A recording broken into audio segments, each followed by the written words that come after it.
Hello, welcome back to my channel. My name is Kelsey and I'm here today to do a really exciting vlog.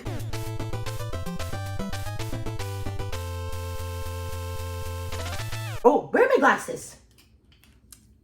How dare I start without them? So excited for this vlog. I don't know, I've definitely mentioned this before, but one of my favorite tropes in books is like unhinged women. I want to support women's wrongs every day of the week. And this week, I will. I'm starting this on a Thursday and it feels weird because I never start my vlogs on Thursdays, but you know what? I just decided to get over that. It's more helpful this way for my mental health. So we're gonna go through the TBR. One has already left the docket because I wanna focus on more like weirder unhinged women. So in order to curate this list, I did go through a bunch of like Goodreads pages that were like lists of books with unhinged women, and all of these came up. How they relate, I don't know. We'll figure it out together, but we'll go through the TBR so far. So first we have one of the books that I am the most excited to read. If this does not end up being a 5 stars, I'm gonna be so disappointed. But this is A Certain Hunger by Chelsea G. Summers, and it basically follows a food writer named Dorothy Daniels who loves what she does. Blah, blah, blah. Dorothy loves sex as much as she loves food. That's the key to an unhinged woman. And while she has struggled to find a long-term partner, she makes the best of her single life. But there's something within Dorothy that's different from everyone else, and having suppressed it long enough, she starts to embrace what makes Dorothy uniquely, terrifyingly herself. I'm fairly certain that this has to do with cannibalism. So I'm very excited to read this. Next, we have Melissa Broder herself. I don't know if this book is as well known for its unhingedness as Breast Milk and Honey. What was that book called? I'll link it here. I think it's Milk and Honey and it has a giant tit on it. It's really embarrassing, really, that I mixed up this with this. If you've seen like snippets here and there of that writing, that's this bitch. So I know that Melissa Broder is a writer, and I think she was a writer for like Teen Vogue or something of that nature. She wrote for Vice in the New York Times. Whoopsie. But anyways, the Pisces is essentially like The Shape of Water. So it follows Lucy, who's been writing her dissertation on Sappho for 9 years. When her and her boyfriend break up, Lucy becomes entranced by an eerily attractive swimmer while sitting on the beach, and her life takes a very unexpected turn. I think we could guess where that turn goes. Very excited. Then we have one that are gonna get the girlies mad. My bitch, Sally Rooney. This was on a list of unhinged women. I didn't think it was. This is gonna definitely be like the weird one of the vlog to see if it has any relation. Because I just thought this was like a story about friendship. So this book is about Frances, who is cool-headed and darkly observant, vaguely pursuing a career in writing while studying in Dublin. Her best friend is the beautiful and endlessly self-possessed Bobby. At a local poetry performance one night, they meet a well-known photographer, and then the girls are gradually drawn into her world.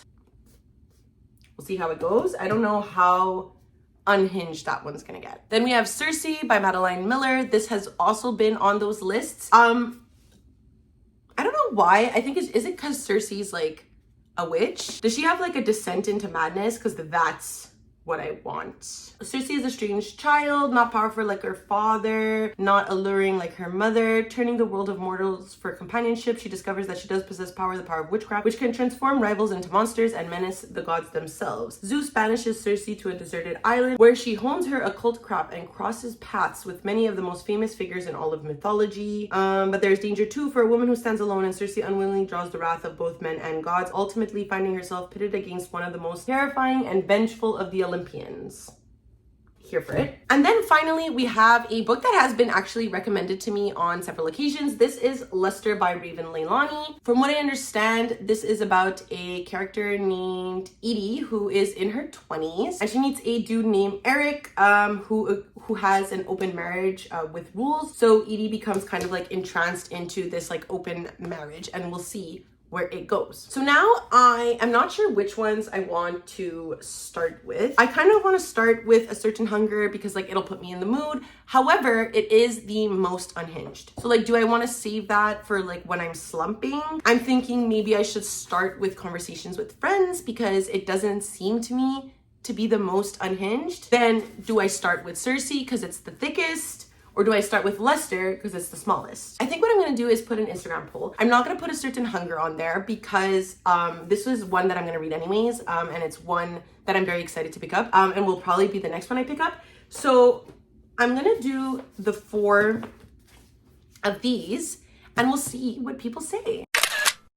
Hello. So I just wanted to give an update that yesterday the people have spoken and the people chose Cersei by Madeline Miller. So I'm pretty excited about this. I said yesterday that I would be into starting with this one because it is the longest one. And I'm really flying through it because it's so interesting. So basically Cersei at this point, if we're going in regards to like unhinged level, is not completely unhinged, but she definitely has a like hard upbringing, at least, that I think will affect her mentally and thus lead to her unhingedness as a witch abandoned on a island. So right now what we learned is that Cersei was the daughter of Helios, who is a titan and a nymph. I forgot the mom's name. I think it's like Cersei or something like that. And basically she's seen kind of like as ugly and has like this shrill voice. And we know that that is, well, it might be true for like god level of beauty. But we know from a boy that she meets named Glaucus, like her bullying is not deserved. You know, like her abuse and trauma might not be totally, not that anybody deserves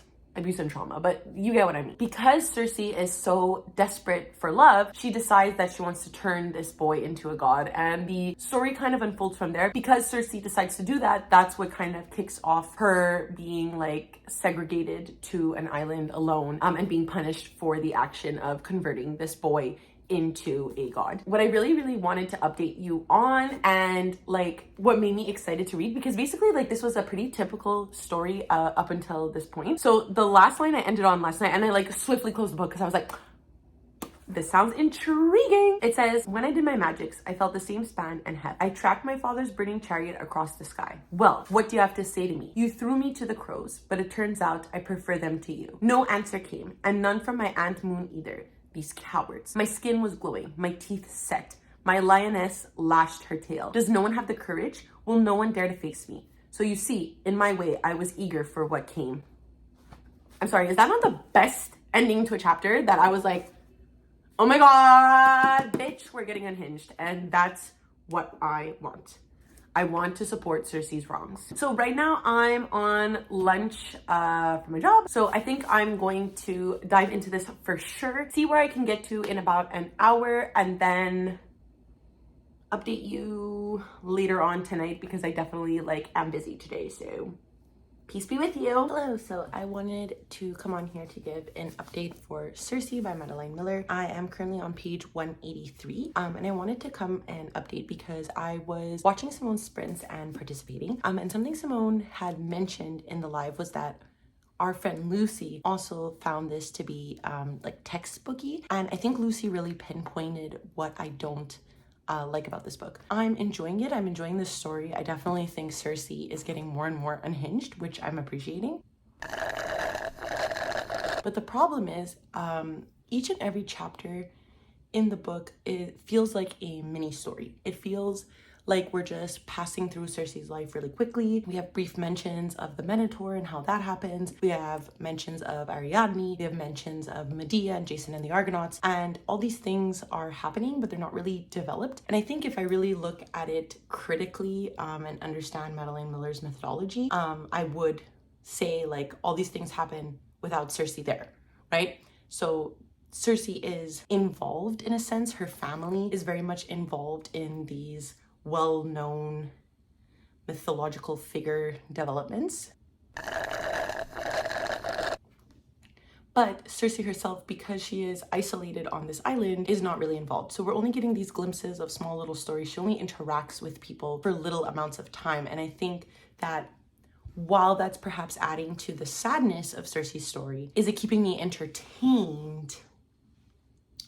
Not really. You know what I mean? At this point, Cersei's island has kind of become this place where disgraced or punished women are coming to the island in order to like serve her. But Cersei doesn't want that. She doesn't want these girls to like come and serve her, obviously. And she makes a comment of how it's always going to be girls because sons are not punished, right, for their actions. So that's something I appreciated. It's definitely reflective of Cersei's own situation. So I thought that was an interesting like addition and explanation for why Cersei is seeing this influx of young women being punished and coming to her island, right? They're making the same mistake Cersei did, falling in love with mortals, causing mischief, that kind of thing, where even though men, and very often in Greek mythology, if you know anything about Greek mythology, the male gods do tend to fornicate with everything, but with mortal women, right? But when the women do it, it's kind of seen as something deserving of a punishment. So I think that that was a really interesting take that Madeline Miller's adding to the book. But do I like the format or alas the structure of the novel? Not really. It is definitely reading fairly quickly. In 2 days I read 200 pages just about. So I might read another 20 pages just to make it an even 200 for today. But I definitely want to move into a book that I'm not sure features unhinged people. I've never heard this about this book, so I really want to dive into it. I really like Sally Rooney. I really like normal people, so I want to see if I enjoy her debut novel, Conversations with Friends, and then really seeing how unhinged it is. Throughout the course of this vlog, I'll be rating them in terms of unhingedness, so we'll see what happens with these two. I'm definitely going to try to get to the 200 page mark and at least start this in a way.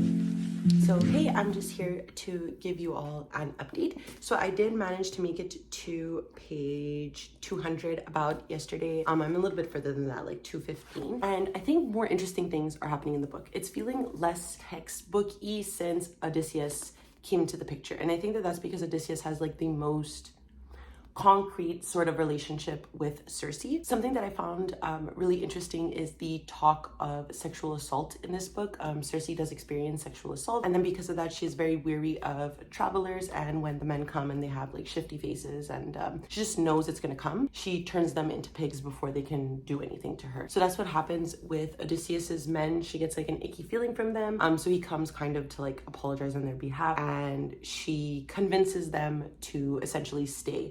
And she is quite charmed by Odysseus. So I'm interested in that discussion, the discussion of how men treat women and how when a woman treats a man in a similar fashion, like she is turning them into pigs when they're behaving like pigs. And Odysseus kind of like tries to convince her like, oh, like I just don't have a handle on them kind of thing. So I'm interested to see if Madeline Miller will have some sort of discussion on this. I am well versed kind of in Greek mythology, so I do know that Cersei has a son. This son has not been brought up yet, and I do think that the father is Odysseus, so we're gonna see how that comes into play. It is what it is. We'll see how it goes, but I am enjoying it a bit more. This is definitely, I don't think, going to be a 5-star read unless it makes me cry, but it's just the whole beginning part where each and every chapter felt more like I was just reading a moment in time, a moment in history, and a short like spurt of it was not as interesting as I think I wanted it to be, and it doesn't feel as cohesive. Not to compare it to the Song of Achilles, but I feel like the Song of Achilles felt more like own individual story, where I feel like Cersei is integrating a bunch of stories into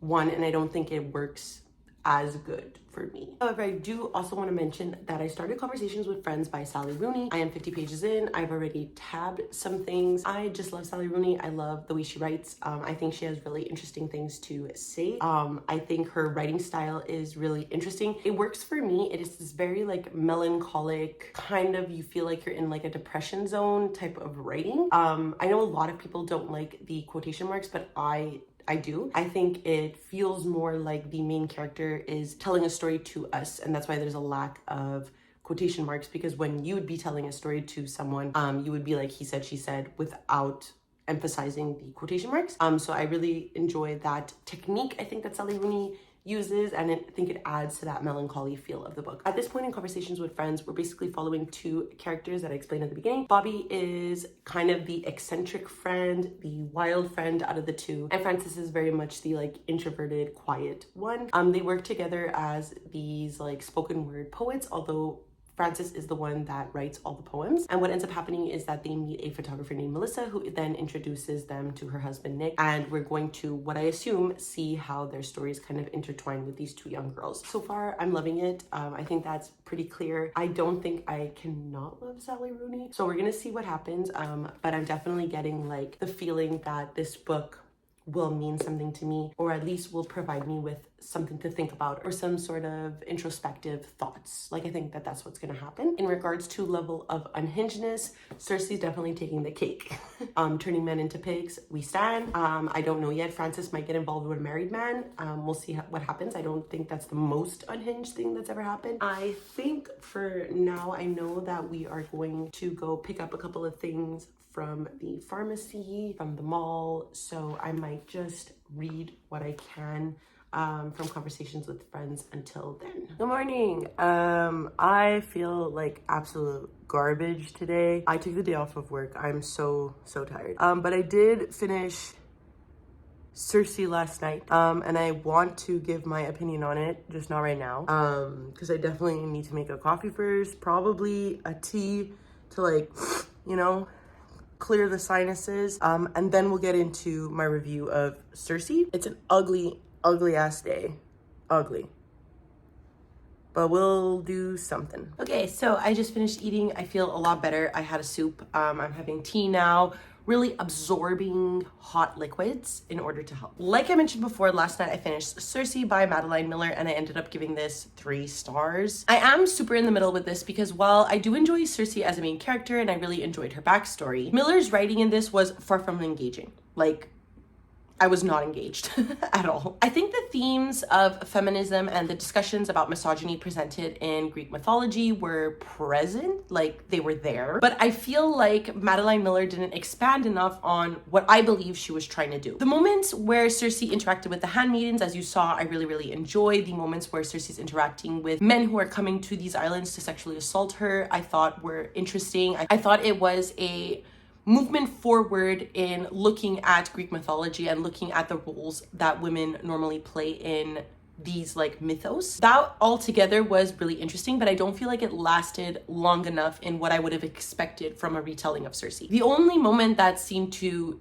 last long / drag was her relationship with Odysseus. However, most of the novel was really just like name dropping different mythological creatures, different gods, and that was interesting in and of itself, but I don't feel like it added anything to Cersei's character. I felt really disappointed by this book because of the constant praise. I feel like a lot of people really enjoy Cersei, but I didn't feel this way. And people say like it's a great feminist retelling, but I just didn't find that within the pages. Miller's writing in The Song of Achilles, I find, was not present in this. Like I mentioned before, my friend Lucy said that this read like a textbook, and I definitely agree. It was just different chapters pinpointing different points in the Odyssey, different points in mythology, but didn't bring forth anything new or anything that I really expected from a retelling of Cersei. So 3 stars. It was average, but I was definitely bored while reading it. If we're gonna rate this in regards to unhingedness, I think Cersei definitely presented moments of unhingedness, but I think that that kind of sort of went away when she had a child. And I feel like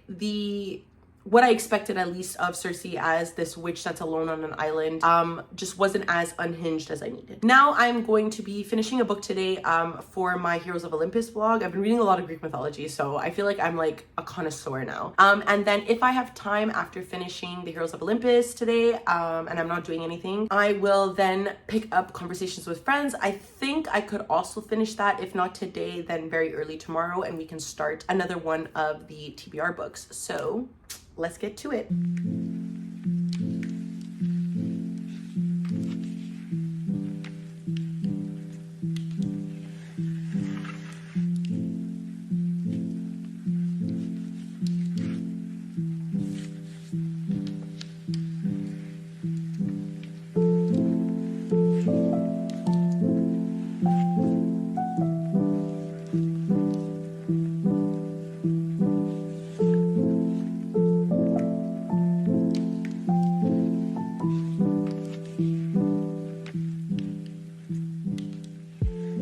So I just finished Conversations with Friends by Sally Rooney, and what an experience these last 200 pages have been for me, really. Frances and Bobby are both university students. They're 21 years old and they're both working towards these like artistic degrees, despite coming from pretty well off or at least privileged families. They do get into these discussions, much like Sally Rooney brings up in a lot of her novels. The discussion of wealth, generational wealth, and stuff like that does come into the novel because she's writing from perspectives of incredibly privileged girls. The plot really takes off, if I was to say there was a plot, really takes off when Bobby and Frances meet a married couple named Melissa and Nick. They are pretty much from the get-go incredibly entranced by this couple, and they both kind of integrate themselves into their lives, but whether it or not it's really up to them. The fact that they integrated in such a way is up for discussion, I think, when you read this novel. So I've sat on the reading for this book for quite a bit because I was really unsure about how I was going to rate this or how I felt about the novel in general. I absolutely adore Sally Rooney's writing. Sorry Not Sorry. I don't think that's surprising from how much I loved Normal People as well. I think her style and wit in the novels is there. It's present, and it's really present in her debut novel here. I love the language she uses in her book. I love the like melancholy feel of the novel, and I really enjoy reading from incredibly narcissistic characters. She not only makes her books that don't have plots incredibly interesting, but I feel like she really allows readers to engage with her characters in a profound way. I was tabbing a lot of the lines in the book. I was writing notes in the margins and connecting to the book in a way that I only really connect with books that reach me on like a profound level. It's an incredibly reflective novel that looks at a small moment in these two young women's lives when they interact with this married couple. However, even though I personally find that I related to both Bobby and Frances at a very deep level, I cannot say that I enjoyed where this novel ended and the decisions that led them there. I felt as though this novel was really moving towards a learning opportunity for both Bobby and Frances. However, Frances makes a decision at the end of the novel. It's the very last line of the book that I feel like really hindered her advancement and really made it feel like she moved backwards. And while I get that that is probably intentional and probably the entire point of the book, I found myself really wondering like what the point of the book was. Like I was extremely disappointed by this ending because it soured how I felt about the rest of the novel that I was enjoying, like 5-star feel enjoying until that very last line. I ended up deciding to give this a 3.5 stars just because I know that this was a really profound novel. I know that were that last chapter not to have happened, I potentially would have given this 5 stars. I really enjoyed this. I really like the discussions that Sally Rooney has. I really like her writing style. So I just think that it had that potential. And I think that that's what made me really soured by it. So I figured settling on a 3.5 stars is pretty fair. In terms of unhingedness, I would definitely say both Bobby and Frances, they're not unhinged, but they're definitely making women's wrongs. And at certain points, I kind of supported it, I kind of related, and I kind of understood. I wouldn't say they're incredibly unhinged. I wouldn't say like they went off like murdering people, but they definitely did things intentionally to hurt people. And while they may or may not have consciously realized they were doing so, I think that they understood that the decisions that they were making were not the right ones. In terms of like unhinged, I would put this like pretty low, but I enjoyed it. I figured that since I read a like fantasy, but it's just because it was a mythological retelling, and then this contemporary novel, I figured I would go with another like fantasy leaning book that I hope is slightly more unhinged, especially because Luster by Raven Lalani also involves a young 20-something woman getting involved in a married couple's like entanglement. I feel like I would really just want to read about a woman fucking a fish, you know? Like I just want to be at that level. I just want to be unhinged. So I decided I'm gonna start this. I don't know how much I'm gonna get read. I mean, it's 11:30 at night, so like I don't think I'll be the most well-read individual at this point, but I do want to at least start it and hopefully finish it by tomorrow, just because I'm going to Toronto this weekend, so I know I'm probably not gonna read at all, and it's kind of short, but we'll see what happens. I'm giving myself high hopes. It probably won't happen, but we'll see.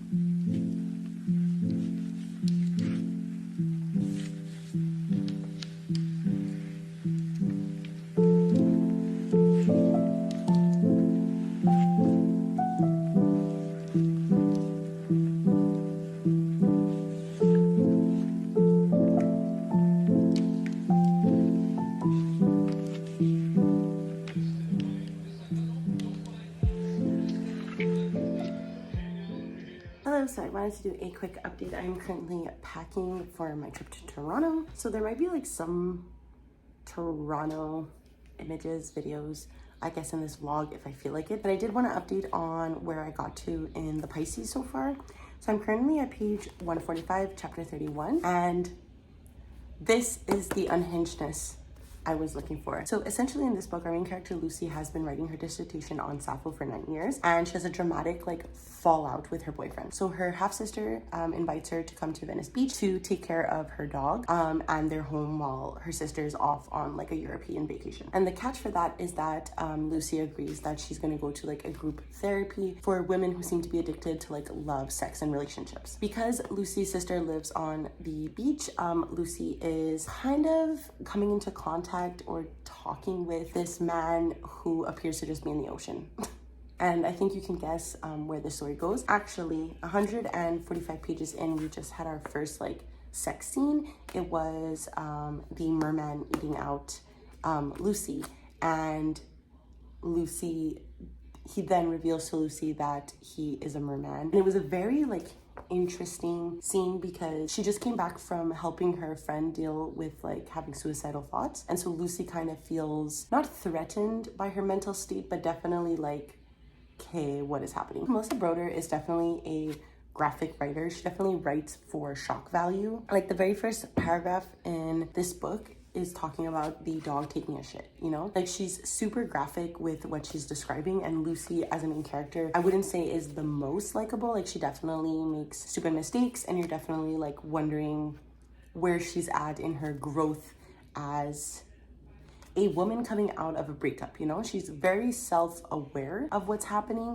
So that's why I find her to be a really interesting character. I'm a tad like annoyed by Melissa Broder's incessant need to imply that Lucy's a bad person because Lucy has these like shocking thoughts, you know what I mean? But so far I am really enjoying it. There are moments of reflection, and there are moments where I think to myself like, okay, Melissa Broder is a really interesting writer, and she does have quite a bit to say, quite a bit of self-reflective thoughts that I think are really interesting. There's a lot of discussion on like women's pleasure, that sex is usually always for men, right? And how Lucy never really thought about it. Like she kind of thought of sex as a way to like receive attention from men, but not necessarily to receive pleasure in a way for herself. I thought that was a really interesting paragraph. There are also lots of discussions on Greek mythology and the patriarchy and that. So I think that that's really interesting because like I did not think that this book was going to discuss Greek mythology in any way. And yet here we are, another book discussing it. She talks about how a lot of the women in her group therapy are sleeping with men and relying and becoming obsessive over men. It's kind of reflective of the way that people thought of gods. Like the Greeks needed a new fantasy to make the world more exciting. With their war, wine, poetry, gods, and food, they needed to get a high. And so she's comparing idolization of Greek gods to the way that the women in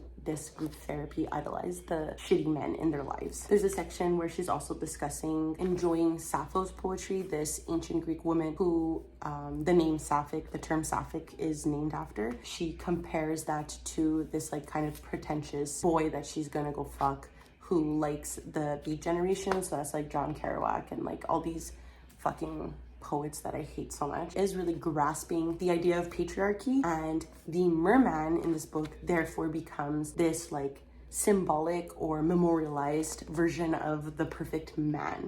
And don't worry about it, he has a penis and balls, okay? So we just touched upon that. I am both interested in this book but disturbed by it, and that's what I was looking for. So I'm gonna continue this. I don't know if I'll finish it tonight. It is 9:30 and I do want to kind of go to bed early because we have an early flight. I will be bringing this with me. If I could read it on the plane or at the airport, I will. But it's not gonna be a priority for this weekend. But I'm gonna bring it anyways and try to finish it.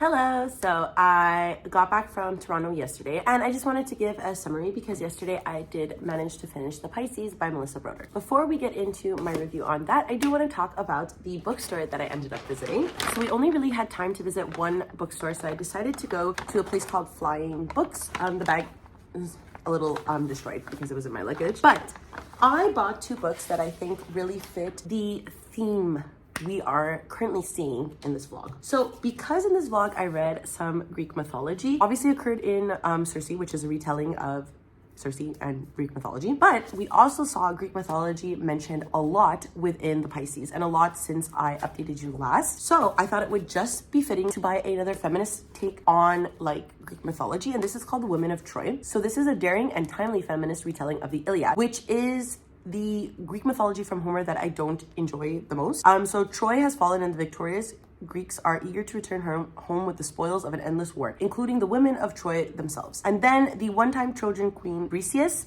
formerly Achilles' slave and now belonging to his companion Alchemist, quietly takes in the developments of what is happening, so the feuds and all of that. She forges an alliance when she can, and then she's going to seek revenge. So I think this could be really smart and really interesting to read. So I'm very keen to pick this up, especially because I seem to be in like this Greek mythology mood. And whenever I read Greek mythology, whether it's retellings, the actual myths, I end up enjoying them. So keen to see what this one is about. And then Don't Hate Me But I Got Beautiful World, Where Are You by Sally Rooney. I feel like this is the one that is going to mean the most to me. Although all of Sally Rooney's books follow aspiring like writers and whatnot, I think this one really looks into like the self-critique we do when we're writing, the critiques that we see of others. And because we read Conversations with Friends by Sally Rooney in this vlog, I figured it would be very fitting and matching the theme of this vlog to pick up 2 fiction novels like this. And now we can move into my review of The Pisces by Melissa Broder. I ended up giving this 4 stars. It is exactly the kind of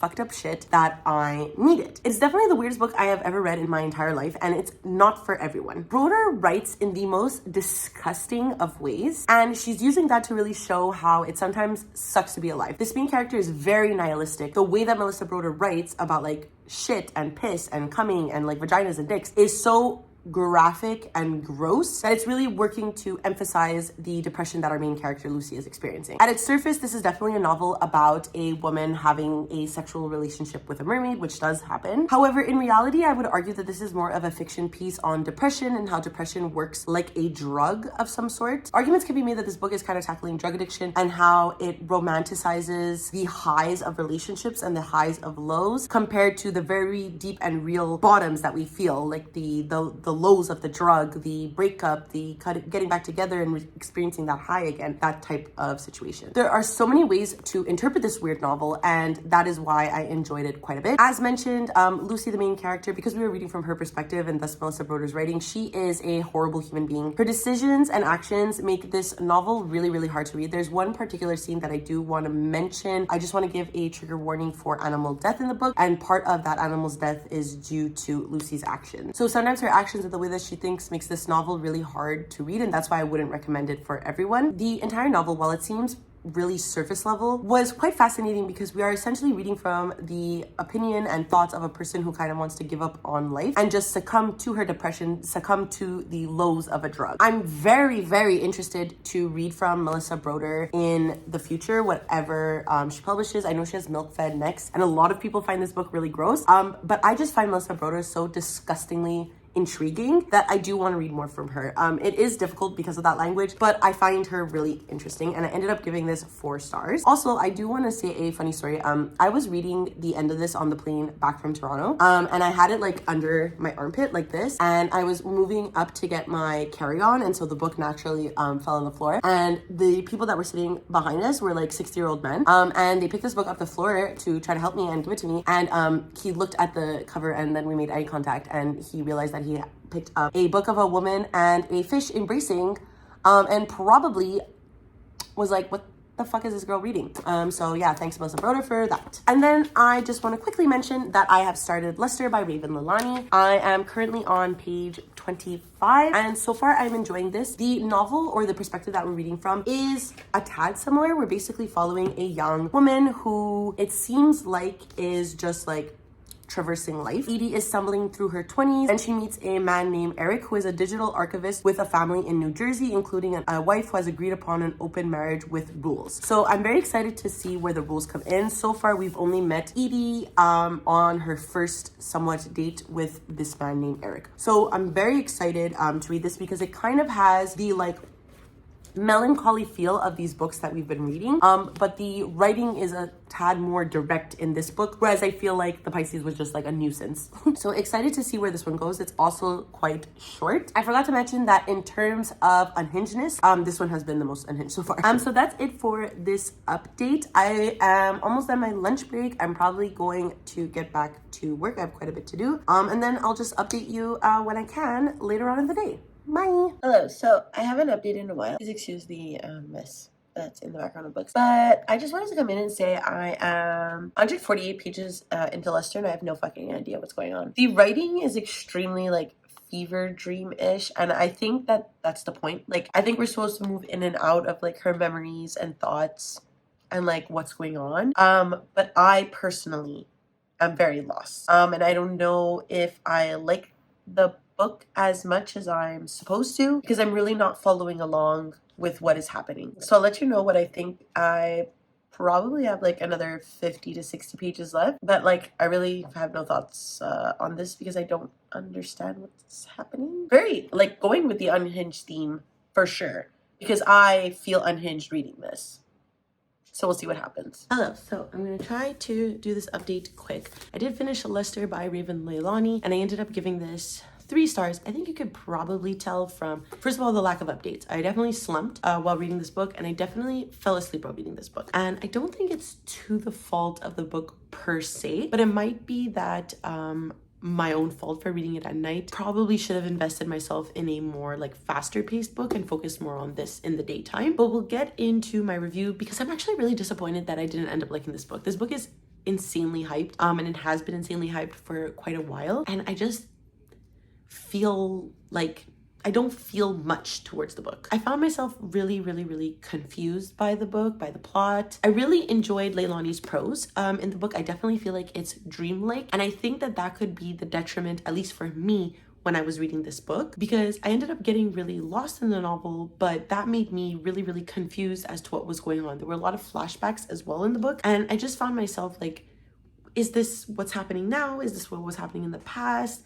Is this happening at the same time as some other situation? The timeline of the novel paired with this dreamlike quality made it a little confusing to read. As characters, I found all of them to be really interesting, and I really enjoyed watching Eddie's relationships with them, how she interacts with them, specifically the child of the open marriage that she kind of enters. And I really enjoyed the discussion and the examination of a young woman in her 20s. Definitely not unhinged, I would say, but definitely a messy girl. And I enjoyed watching her navigate this space and grow not into like a mature woman, but kind of into her own person. I especially enjoyed reading those moments of deep depression with Eddie. I think they were really relatable and quite sad. So I feel like they were impactful in the book. But I do think that the writing style is what was a downfall for me. I really wish I enjoyed this because I feel like I'm missing something that other people adore, and I don't know, I'm a little disappointed. However, I do think the writing is really beautiful, and I definitely think Eddie is a character that you can kind of understand. She's definitely making mistakes that are not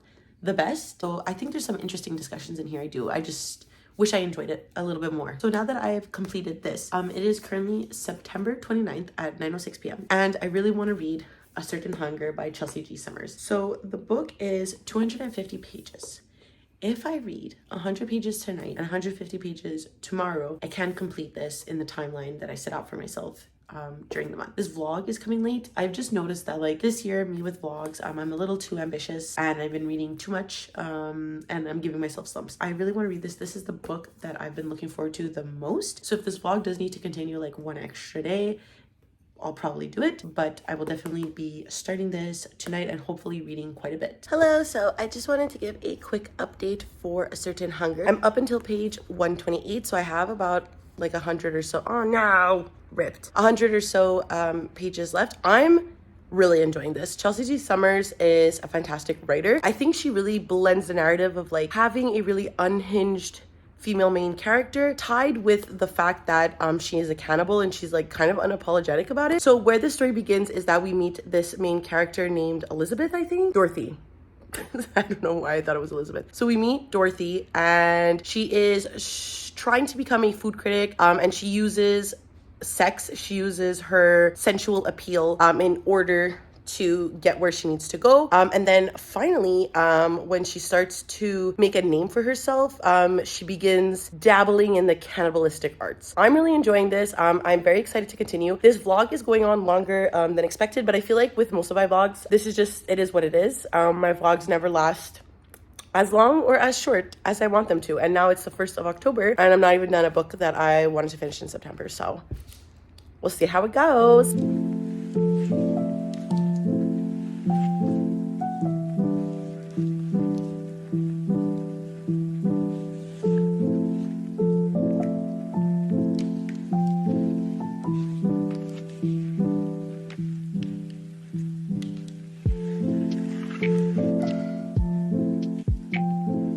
So it's actually been a couple of days. I just wanted to close out this vlog and get it posted. I'm determined to get this posted. I've been feeling really down. In all seriousness, I've been feeling really down about making videos, posting videos, editing videos. So I just want to get this out there because I'm actually really proud of this vlog and I read some really good books. So we'll start by what I left off on, which was A Certain Hunger by Chelsea G. Summers. I don't remember because it's been a couple of days where exactly I left off, but I did end up giving this a 5 stars. I thought it was perfect. I know it's about cannibalism. Okay, but I think it's super well written, super interesting, funny at times, has a really interesting plot, has a really interesting character who doesn't necessarily go through some character development, but I still think at her core she's super interesting. I just really in general enjoyed this. You know when you have like a perfect book that you don't really know what to say? I just think that if you're not too triggered by the topic of like cannibalism and murder and stuff like that, I think this would be a really interesting book to read. Definitely, as predicted, the most unhinged book on the stack. So let's get into what I ended up reading this week. Well, this week, it's been a couple of weeks. But first we started off with Cersei, which I believe I gave 3 stars. So Cersei, I did in fact give 3 stars. And then next, I read Conversations with Friends by Sally Rooney, and I gave this a 3.5 stars. Then I read The Pisces by Melissa Broder, and I gave this 4 stars. And then I read Luster by Raven Lalani, and I gave this 3 stars. And obviously, A Certain Hunger was given 5 stars. If I had to rate them in terms of